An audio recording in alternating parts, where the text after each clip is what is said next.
নমস্কাৰ সকলোকে অন্য এটা নতুন ভিডিঅ'লৈ আপোনালোক সকলোকে স্বাগতম জনাইছোঁ। আশা কৰিছোঁ সকলো ভালেই আছে। পোনপ্ৰথমবাৰ বাবে যিসকলে আমাৰ চেনেলটো চাইছে তেওঁলোকে চেনেলটো প্লিজ ছাবস্ক্ৰাইব কৰি ল'ব। মাতৃকন্যাৰ প্ৰথমটি বহাগ। বৰষাৰাণীৰ কন্যা আদৃতি বৰুৱাৰ প্ৰথমটি বহাগ। পিতৃ-মাতৃৰ সৈতে প্ৰথমটি বহাগ উদযাপন কৰিলে বৰষা আৰু ভাস্কৰ বৰুৱাৰ কন্যা আদৃতিয়ে।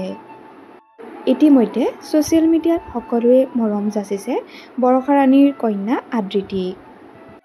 কন্যা জন্মৰ পাছত এইবাৰ মাতৃ ৰূপত অভিনেত্ৰী বৰষাৰাণী বিষয়াক দেখিবলৈ পোৱা গ'ল লতাশিল বিহু মঞ্চত ঘোষিকাৰ ৰূপত। বিহু মঞ্চতে হিয়া ভৰাই নাচিলে বৰষাৰাণী বিষয়াই।